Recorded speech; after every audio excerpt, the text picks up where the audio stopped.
अस्सलाम वालेकुम dear students. जब भी हमारे जहन में रेनेसांस का लफ्ज़ इस्तेमाल होता है या हमारे दिमाग में आता है तो हम सबसे पहले ये सोचते हैं कि इसका आगाज़ कब हुआ होगा। इसको मुख्तलिफ़ नामों से जाना जाता है। इसको निशात सानिया से भी जाना जाता है, इसको अहयाए नो से भी जाना जाता है। इसकी कुछ बैकग्राउंड हैं, इसके कुछ हिस्टोरिकल फैक्टर्स हैं, इसने क्या इम्पैक्ट दिया दुनिया को, उसके मुतलिक आज हम गुफ्तगू करेंगे।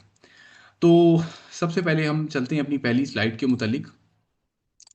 तो सबसे पहले ये जहन में रखें कि जो रेनेसांस है वो एक ही दफ़ा जो है वो ज़ाहिर नहीं हुई।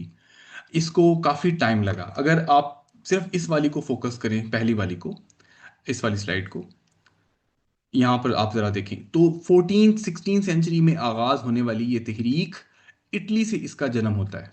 और ये अर्ली जो इसका रिवाइवल है, क्लासिकल एंटिक्विटी और ह्यूमनिज्म के एलिमेंट हमें नज़र आते हैं। क्लासिकल एंटिक्विटी से मुराद क्या है? इससे मुराद ये है कि जो यूनानी अदब के जो लिटरेचर है उसके ऊपर इनका फोकस पड़ा। तो मुख्तलिफ इलाकों से ये तहरीक गुजरी। इसने फिर नॉर्दर्न जो जर्मनी और फ्रांस से होते हुए फिर बरतानिया को इसने मुतासिर किया। और इन तीनों में मुश्तरका जो आंसर हमें नजर आता है वो ह्यूमनिज्म है। ह्यूमनिज्म क्या है हम आगे चलकर भी बात करेंगे इसके मुतालिक, लेकिन हर सकाफत और तहरीक ने इसको अपने अंदाज से अपनाया।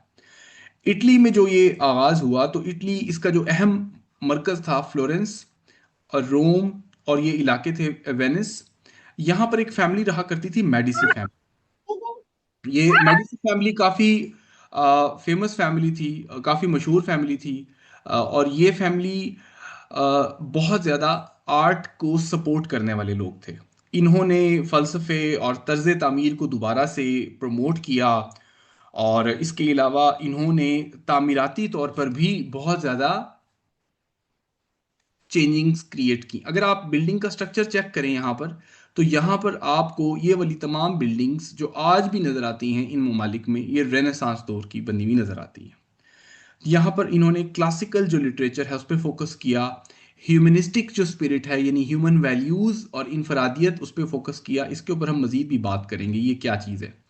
इसके अलावा सेकुलरिज्म और इनोवेशन इन साइंस, साइंसी तरीक़ेकार को कैसे इस्तेमाल करना है, इस ये इनका एक अहम नुक्ता रहा। कुछ जो मशहूर लिखारी हमें इस दौर के नज़र आते हैं वो लियोनार्डो डा विंची है, माइकल एंजेलो है, रफेल है। ये पेंटर के हवाले से मशहूर हैं।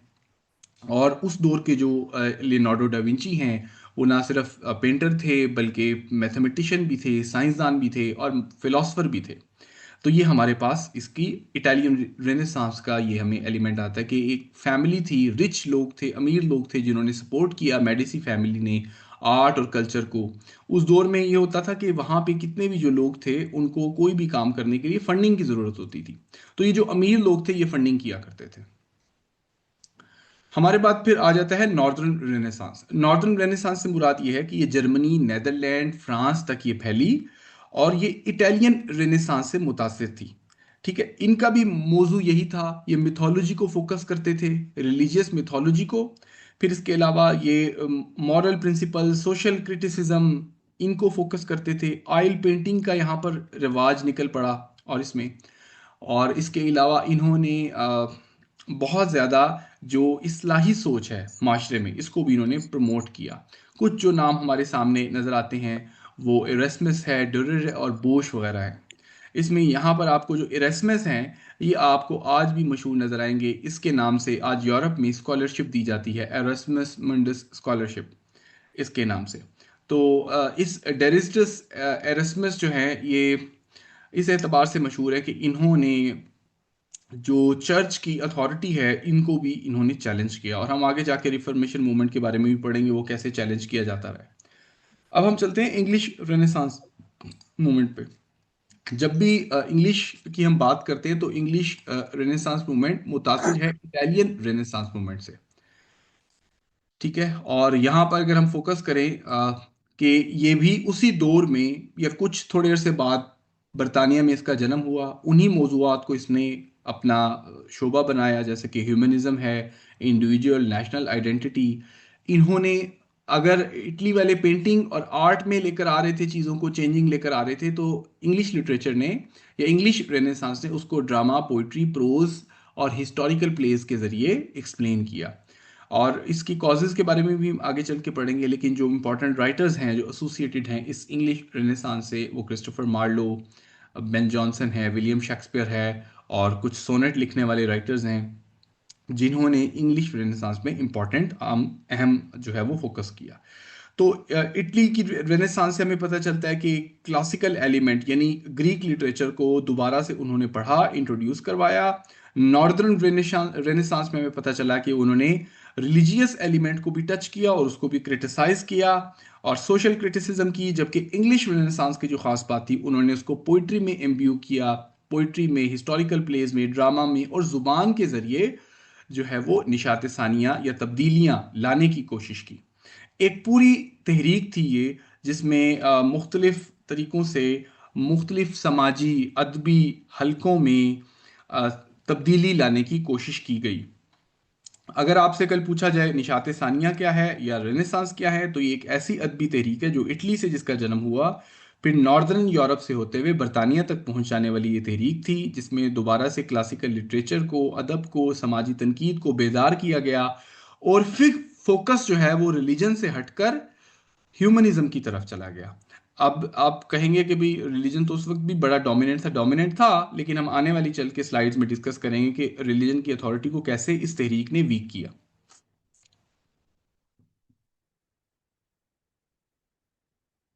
ये वही आपके सामने रिपीट हो रही है। इसके बाद हम चलते हैं मुफ्त नेक्स्ट पे कि किस तरीके से जो रिवाइवल है, जो चेंजिंग है, वो आने लग गई। अब यहाँ पर आप बेसिक तो समझ ही गए हैं रिवाइवल किस चीज़ का रिवाइवल था। रिवाइवल बेसिकली था कि किस तरह से ग्रीक जो और जो रोमन राइटर्स हैं और उनके वर्क को ट्रांसलेट करके उससे कुछ ऐसा सीखा जाए। एक हमारे पास लफ्ज़ यूज होता है रिलीजियस स्कॉलिस्टिसिज्म। स्कॉलिस्टिसिज्म, ये आपके सामने स्पेलिंग आ रहे हैं। स्कॉलिस्टिसिज्म का मतलब ये होता है कि लोग अपनी जिंदगी का उठना बैठना जीना मरना सिर्फ रिलीजन के मुताबिक लेके आ जाते हैं।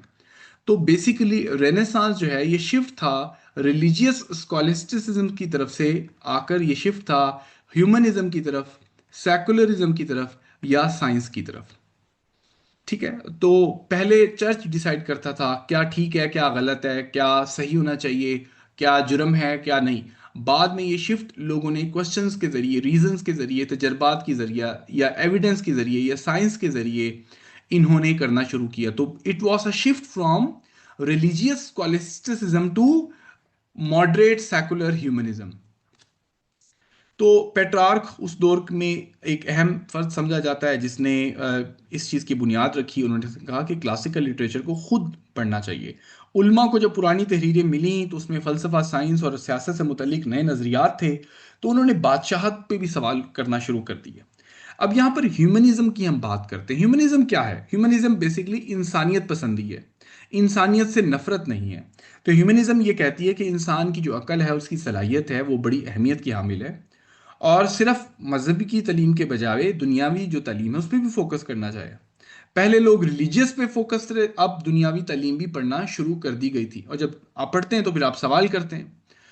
तो हमारे पास इसकी वजह मैंने आपको बताया कि मेडिसी फैमिली थी जो फंडिंग करती थी आर्टिस्ट को और स्कॉलर्स को। इसके अलावा जो और हमें कॉज नजर आता है कि यहाँ की जो फैमिली थी इटली की, ये लोग अमीर हो गए और अमीर लोगों ने उल्मा की मदद की, यानी फनकारों की मदद की। और इसके बाद ये ना सिर्फ फंडिंग करते थे बल्कि उनको पैट्रोनेज देते थे, सरकारी सरपरस्ती में ले आते थे। ठीक है ना।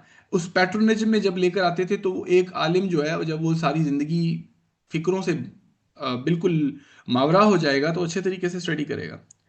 और इसी तरह जो फ्यूडलिज्म का डिक्लाइन हमें हुआ हमें नजर आता है, जिसको हम जागीरदाराना निज़ाम कहते हैं, तो इससे लोग सोचने लग गए। आपको याद हो तकरीबन 15वीं 16वीं सदी से पहले हम जो स्लेवरी है उसको भी एड्रेस नहीं कर रहे, लेकिन 15वीं 16वीं सदी में ये सोच लोगों को ज़रूर आना शुरू हो गई थी कि जो स्लेव हैं हम, ये क्यों स्लेव हैं। वरना उससे पहले तो स्लेवरी को नेचुरल समझा जाता था।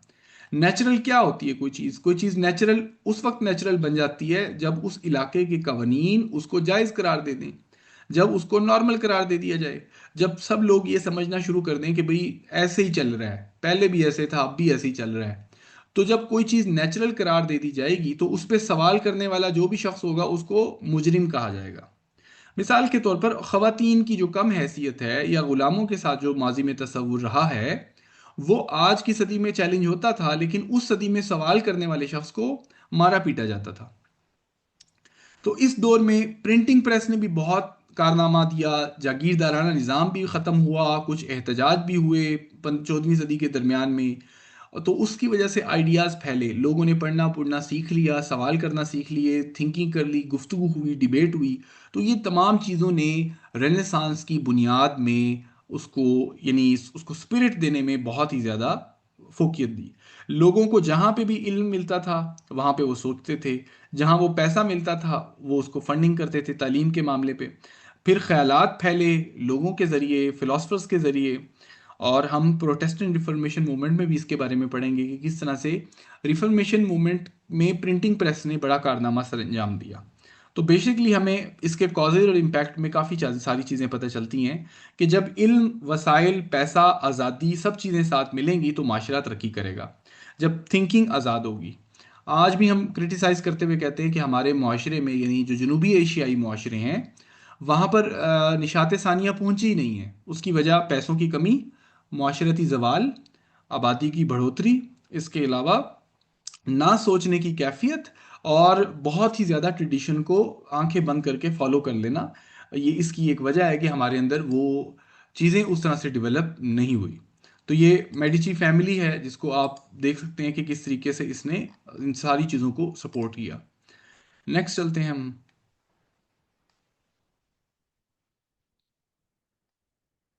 हाँ जी। Explaining the causes and background of the Renaissance and economic and intellectual shifts in the Italy and Europe। तो यहाँ पर हमें अब देखेंगे कि इसका आगाज कैसे हुआ। अब पहले तो हम कॉजेज एंड बैकग्राउंड पढ़ें, उसके बाद हम देखते हैं इसका आगाज कहाँ से हुआ और क्या कुछ बुनियादी वजूहत थी। अब जरा एक लम्हे के लिए तसव्वुर करें कि आप 15वीं 14वीं सदी में जिंदगी गुजार रहे हैं, आपकी सोच बड़ी लिमिटेड है, आप बहुत ही कम खाना पीना आपके पास मुयसर है, आपके जो टोटल नॉलेज है वो सिर्फ रिलीजियस नॉलेज है, इसके अलावा कोई नॉलेज नहीं है आपके पास। ठीक है, क्योंकि रिलीजन को एंथ्रोपोलॉजिकली अगर देखा जाए तो सोशल कंट्रोल के तौर पर भी देखा जाता है। तो लोगों के पास सिर्फ इतना ही था, क्या सही है क्या गलत है, जिंदगी कैसे चल रही है, कायनात कैसे काम कर रही है, जमीन कैसे है, सूरज क्या है, ये सब रिलीजन ने आपको बता दिया है। तो इसलिए सवाल करने की कोई ज़रूरत नहीं पेश आती थी। किसान ज़मीन पे काम कर रहे हैं, खुराक अच्छी है, ठीक है। लेकिन फिर बहुत चीज़ें बदलना शुरू हुई। इसमें एक बुनियादी वजह आपको ब्लैक डेथ की नज़र आएगी। ब्लैक डेथ ने तकरीबन 5 करोड़ के लोग मार दिए, और उसमें मजहबी आम लोग भी बहुत मुतासर हुए। तो इन चीज़ों ने भी लोगों को सोचने पे, सवाल करना भी शुरू किया कि अगर मजहबी लोग भी बीमारी से नहीं बच सकते तो फिर क्या ऐसी चीज़ है कि हम बच सकते हैं। फिर तहकीक का कोई सिलसिला उस वक्त मौजूद नहीं था। तो फ़र्ज़ करें उस दौर के उलमा को यूनान की किताबें मिलती हैं और उसमें वो तारीख़ की, अदब की, इंसानी सोच के सवालात और कुछ साइंसी कुतब शामिल हैं। तो पेट्रार्क जैसे जो उलमा मौजूद थे, इनको मैं उलमा इसलिए कहूँगा, ये रिलीजियस उलमा नहीं थे, लेकिन ये बैक वक्त रिलीजियस भी थे, साइंटिस्ट भी थे, फ़िलासफ़र्स भी थे। तो इनके लिए जो हमारे लिए फ़िलासफ़र का लफ्ज़ यूज़ होता है टिपिकल, वो इसको हम उलमा भी कह सकते हैं, इनको हम कुछ भी कह सकते हैं। तो पेट्रार्क जैसे उलमा ने कहा कि भी नॉलेज जो है वो सिर्फ रिलीजन तक महदूद नहीं है, बल्कि सोचने और समझने की सलाहियत बाहर भी बसती है। यहाँ से इंसानियत पसंदी यानी ह्यूमनिज्म का आगाज़ होता है कि इंसान की अहमियत पे फोकस करो, और इसके अलावा जो उसकी रीज़न पे फोकस करो, हिस्ट्री पे फोकस करो, फिलॉसफी पे फोकस करो, और दुनिया की ज़िंदगी को फोकस करो, बजाय के पुराने दौर की ज़िंदगी पर फोकस किया जाना। तो इसके अलावा हमें पता चलता है कि लोगों के पास पैसा बहुत ज़्यादा आ चुका था। हम ये बात पहले भी पढ़ चुके हैं कि बैंकारी और तिजारत के ज़रिए लोग बहुत ज़्यादा अमीर हो चुके थे, उनके पास बहुत ज़्यादा पेमेंट आ चुकी थी, और उन्होंने पैटर्नेज सपोर्ट फ्राहम करना शुरू की। किसको सपोर्ट करते थे? वो पेंटिंग को सपोर्ट करते थे, वो आर्टिस्ट को सपोर्ट करते थे, वो पोइट्री को सपोर्ट करते थे। आपने बहुत सारे शोरा के बारे में सुना होगा कि उनको रॉयल पैटर्नेज शामिल थी, जैसे एडमंड स्पेंसर हो गया, विलियम शेक्सपियर हो गया, अलेक्जेंडर पोप हो गया, जॉन ड्राइडन हो गया, और इसके अलावा जॉनथन स्विफ्ट हो गया।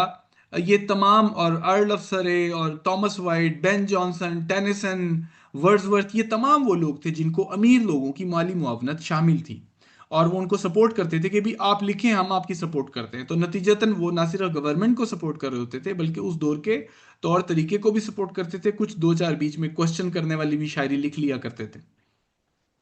तो उस दौरान लोगों के अंदर ये तमाम सोचने की बेदारी पैदा हुई, प्रिंटिंग प्रेस ने उसको फोकस किया, फिर लोगों के पास बाइबल लिखने पढ़ने के लिए आ गई। अब ये सारी चीज़ें इंटरलिंक हैं, कोई एक चीज़ कॉज नहीं कह सकते हम आपको। मिसाल के तौर पर आप ये कह सकते हैं कि इंग्लिश रेनेसांस में या नॉर्दर्न रेनेसांस में प्रोटेस्टेंट रिफॉर्मेशन ने भी रूप फूंकी, बिल्कुल दुरुस्त कह सकते हैं आप। इसी तरह आप कह सकते हैं कि भी प्रिंटिंग प्रेस ने रेनेसांस की बढ़ोतरी में काम किया, बिल्कुल कह सकते हैं आप।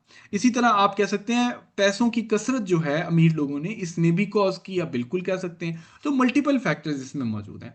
हम प्रोटेस्टेंट रिफॉर्मेशन में पढ़ेंगे कि किस तरह से बाइबल की प्रिंटिंग ने लोगों के मजहबी नजरियात बिल्कुल बदल दिए, और चर्च दो बुनियादी ताकतवर अकायदों में बट गया और लड़ाइयां भी हुई। आगे चलकर हम उसके बारे में पढ़ेंगे। तो उस दौर में पुराना निज़ाम टूट टूट रहा था, लोग जो है वो तालीम हासिल कर रहे थे, पढ़ने लिखने की, खासतौर पर अमीर लोगों तक ये मुहित थी, और लोग जानना चाहते थे। और फिर इसके अलावा प्रिंटिंग प्रेस ईजाद हो गई, पहले जर्मनी में गुटेनबर्ग में, और फिर ये 1476 के करीब बरतानिया में आई गई। और उससे किताबें पहले हाथों में लिखी जाती थी, जो प्रिंटिंग के थ्रू फैलने लग गई। अब जो है सवाल करने की जो आदत है लोगों की, वो फैलने शुरू हो गई, सोच जो है वो फैलने लग गई। और जो ह्यूमनिस्टिक आइडियाज़ हैं, जो इंसान दोस्त पसंदी पर मबनी जो आइडियाज़ हैं, वो वो फैलने लग गए। और ह्यूमनिज्म की जब भी आप बात करेंगे तो साथ में इसके साथ सेकुलरिज्म का एलिमेंट जुड़ा हुआ होता है। सेकुलरिज्म का मतलब मजहब से मुकम्मल दूरी इख्तियार करना नहीं है, बल्कि यह है कि दुनियावी जो चीज़ें हैं उनको भी फोकस करने की ज़रूरत है। क्योंकि मिडिवल जो एज था, जो वो बहुत ज़्यादा रिलीजियस था, ये हमें पता होना चाहिए। उस दौर में बहुत ज़्यादा लोग, प्यूरिटन सोसाइटीज़ डेवलप हो गई थी, और किस तरह से चीज़ें जो है वो फोकस होने लग गई थी। तो इन तमाम चीज़ों से हमें पता चलता है कि किस तरीके से लोगों को इल्म मिला, पैसे मिले, किताबें आम हुई, तो नई सोच का आगाज़ हुआ। अब हम थोड़ा सा पीछे जाते हैं 13वीं सदी के दरमियान में। और इसके बारे में हम, अब आप एक लम्हे के लिए इमेजिन करें कि आप जो है वो 13वीं सदी में बस रहे हैं, और आपका जो वहाँ पे बादशाह है, किंग जॉन जो है, वो लोगों पे बहुत ज़्यादा टैक्स लगाता है। अब बहुत ज़्यादा टैक्स लगाने की वजह से वो लोगों को जेल में भी डाल देता है, और वो लोगों को जेल में डाल देता है, और उनको अपनी मर्जी से जो है वो अपनी मनमानी करता है। कोई भी चीज़ जो है ना वो लोगों की बात नहीं सुनता। तो ऐसे में आप जो है वो वहाँ के जो नवाब हैं, जिनको हम बैरन्स कहते हैं, वो बैरन्स जो हैं वो क्या करते हैं, उठ खड़े होते हैं। वो उठ करते हैं, वो कहते हैं कि भी बादशाह सलामत, आप भी कानून से बालातर नहीं हैं। तो इसके नतीजे में एक कानून बना कि इन नवाबों ने, जिनको हम बैरन्स कहते हैं, इन्होंने बादशाह को मजबूर किया कि वो आप एक मुआहदा साइन करो हमारे साथ, ताकि आप खुद भी किसी कानून के तहत के आ जाओ। तो ये मैग्ना कार्टा 1215 में साइन हुआ। ये बहुत इंपॉर्टेंट हिस्टोरिकल डॉक्यूमेंट है। उन्होंने कहा भी कानून बादशाह के ऊपर भी लगेगा, कोई भी कानून से बालातर नहीं है। तो बैरन्स ने फोर्स किया कि भी आपके ऊपर भी कानून लगा होगा। और ये देखो, no free man shall be imprisoned without lawful judgment, बादशाह का भी कोई हुक्म नहीं माना जाएगा जब तक कोई लीगल कानून मौजूद नहीं होगा। हर एक को फ्री ट्रायल का हक मिलना चाहिए, टैक्सेशन मर्जी के बगैर नहीं होनी चाहिए। तो ये तमाम चीज़ें हैं। इस मैग्ना कार्टा ने फ्री ट्रायल का हक दिया, लोगों को सपोर्ट दी, टैक्सेशन पे बातें की। और न जो बैलेंस थे उनको इख्तियार दिया गया कि अगर बादशाह कानून तोड़ेगा तो आपको उसकी बात मानने की कोई ज़रूरत नहीं है। तो आप बादशाह को रोक सकते हैं, सवाल कर सकते हैं वगैरह। अगर आप देखें 1215 के ये एलिमेंट आज की मॉडर्न डे डेमोक्रेसीज के अंदर भी मौजूद हैं। ठीक है। और ये, लेकिन ये फिर भी कंप्लीट राइट्स नहीं थे। ये कंप्लीट राइट्स आप इसको नहीं समझ सकते। ये एक थोड़ा सा, ये नहीं समझ लें, आगाज था। एक ऐसा डॉक्यूमेंट था जिसमें लोगों को ये कोशिश करने की कोशिश की गई कि भी कानून मौजूद है, और कानून जो है वो इम्पॉर्टेंट है, और उसकी जो है वो वैल्यू देने की ज़रूरत है। तो ये एक इम्पॉर्टेंट हिस्टोरिकल एलिमेंट है, और जिसको आपने फोकस करने की ज़रूरत है। नेक्स्ट चलते हैं।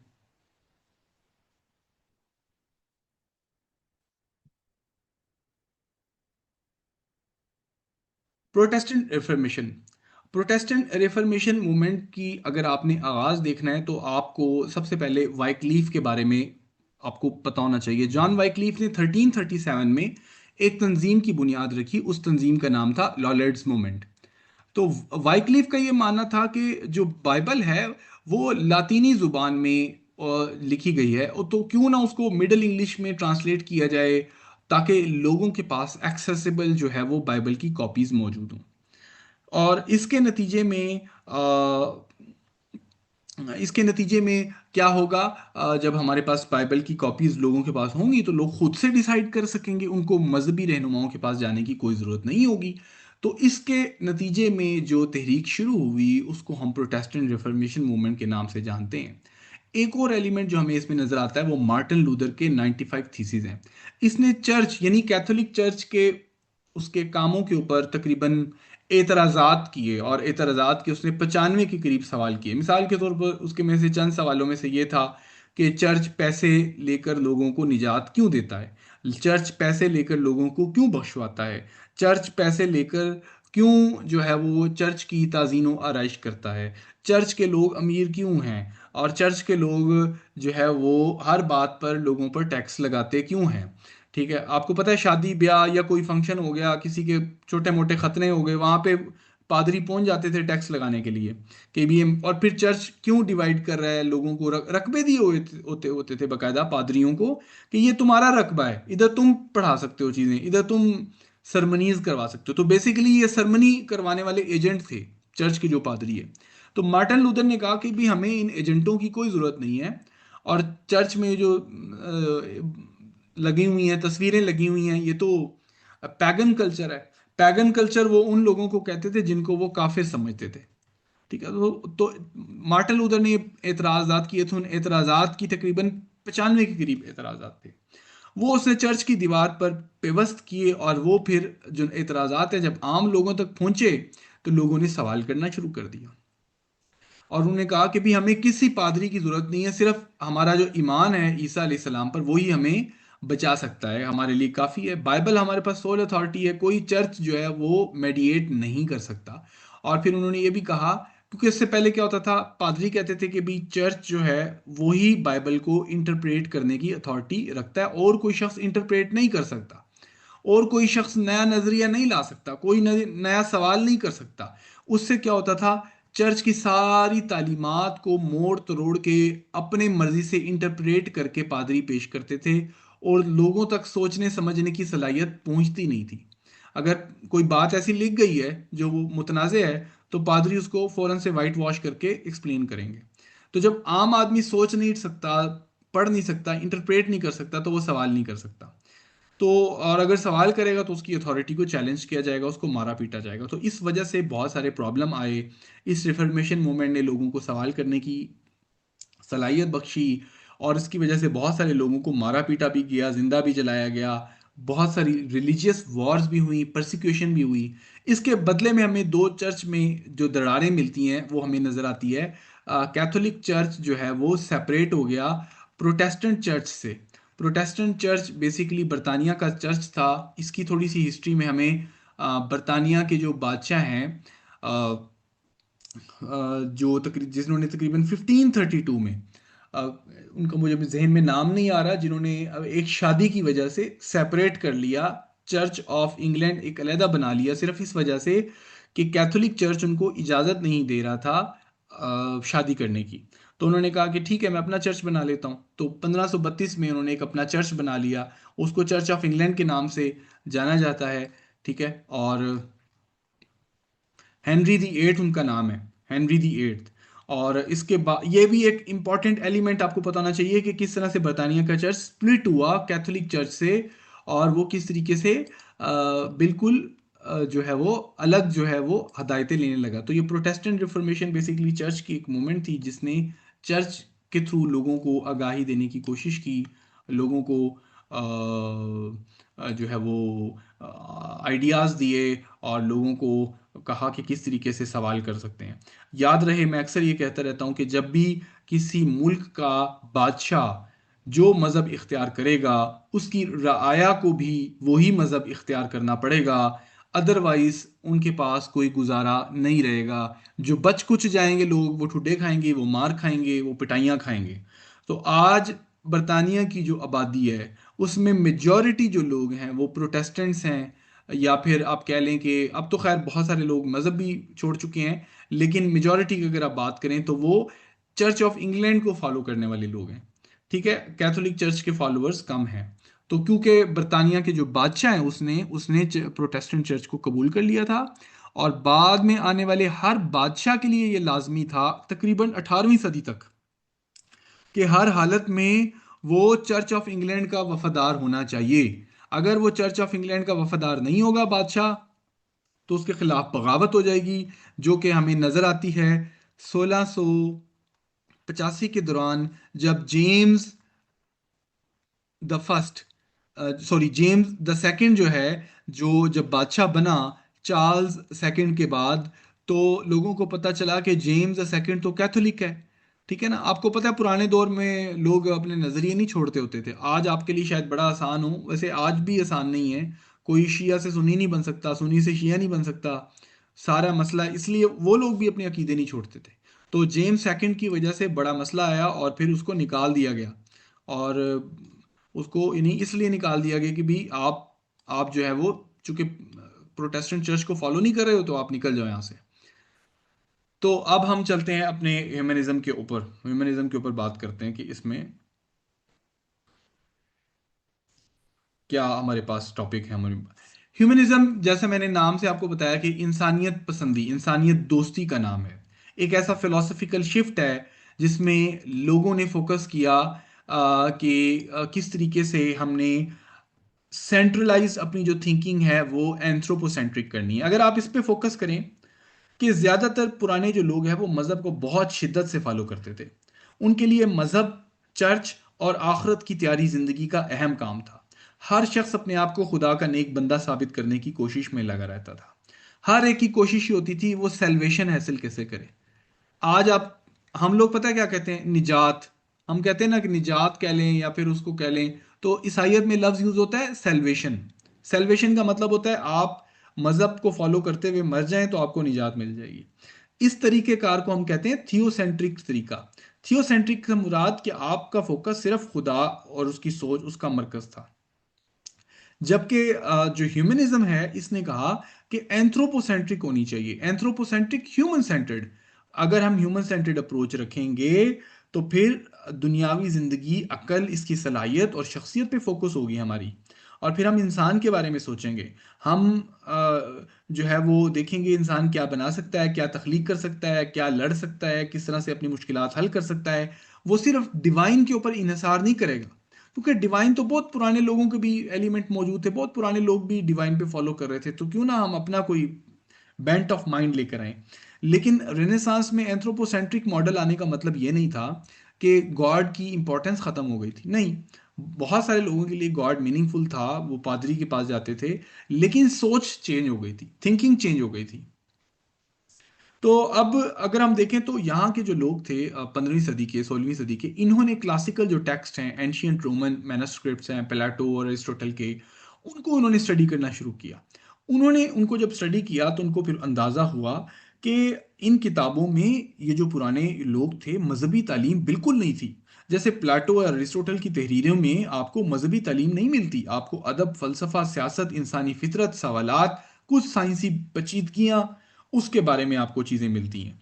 ठीक है, तो उसके ऊपर जब फोकस गया तो फिर इन चीज़ों ने 15वीं सदी के फिलोसफर्स को भी मुतासिर किया कि अगर अफलातून और सिसरो और सेनिका और प्लाटो जैसे मशहूर मुफक्किरीन ने मज़हब का इस्तेमाल किए बगैर दुनियावी मसाइल के ऊपर बात की, तो हम भी क्यों ना उनसे पढ़कर मुतासिर होने की कोशिश करें। तो इस तरीके से ये चीज़ों को, ये जो ह्यूमनिस्टिक स्पिरिट है पैदा हुआ। ह्यूमनिज्म की जो सबसे खास बात है, उसने उन्होंने ये भी कहा कि जो इंसान जो है वो सिर्फ गुनाहकार क्रिएचर नहीं है। क्योंकि 15वीं सदी में ये गलबा गायब था कि हर टाइम पादरी लोगों की गुनाहों की बख्शिश ही करवाते रहते थे। हर टाइम उनको कहते थे तुम्हारे पाप नहीं धुले, तुमने कोई बीमार हो गए हो तुमने पाप किया है, तुम्हें बुखार हुआ है तुमने पाप किया है, तुमने ये हुआ तुमने पाप किया है। तो उन पापों से इन्होंने निकाला।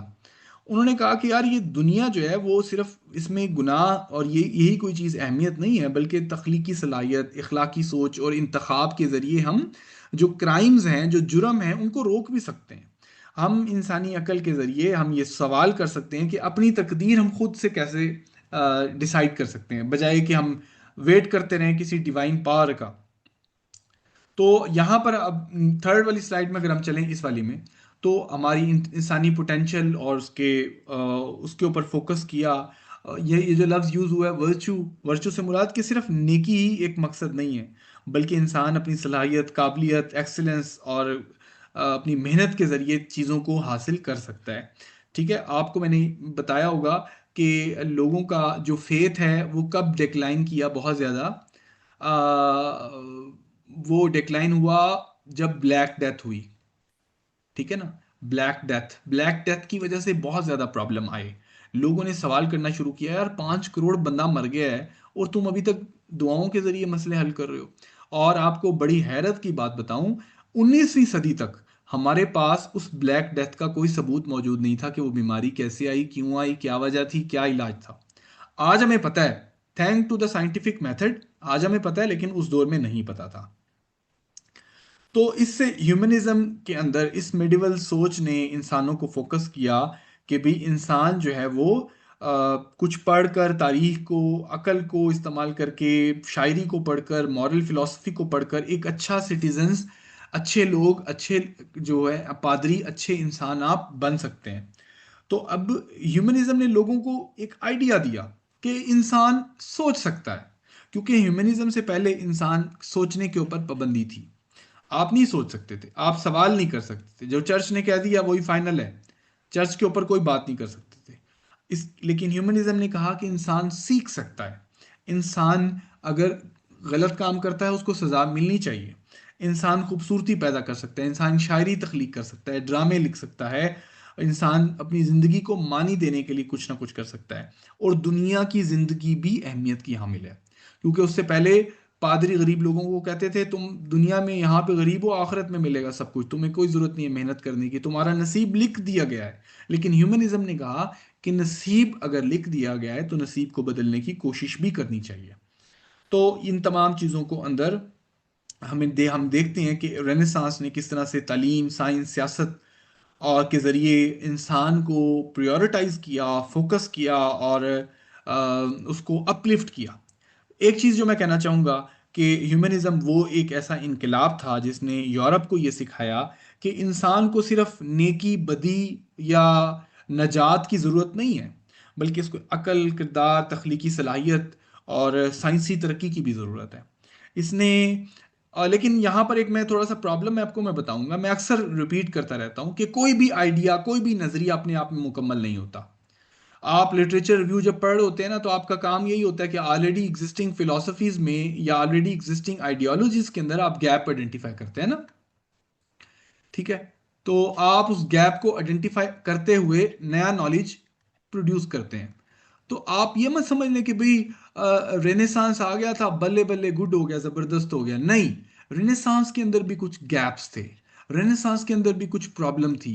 मतलब रेनेसांस ने साइंटिफिक इंक्वायरी को उतना ज्यादा प्रमोट नहीं किया जो कि आपको 18वीं सदी की एनलाइटनमेंट मूवमेंट जो है वो प्रमोट करते हुए नजर आती है। फिर रेनेसांस ने क्रिटिकल थिंकिंग को उस तरह से प्रमोट नहीं किया, लॉजिकल थिंकिंग को उस तरह से प्रमोट नहीं किया, एम्पिरिसिज्म को उस तरह से इम्पोर्ट नहीं किया, एक्सपीरियंस बेस्ड या एक्सपीरियंस ड्रिवन आइडियाज को उस तरह से प्रमोट नहीं किया जो 18th सेंचुरी ने किया।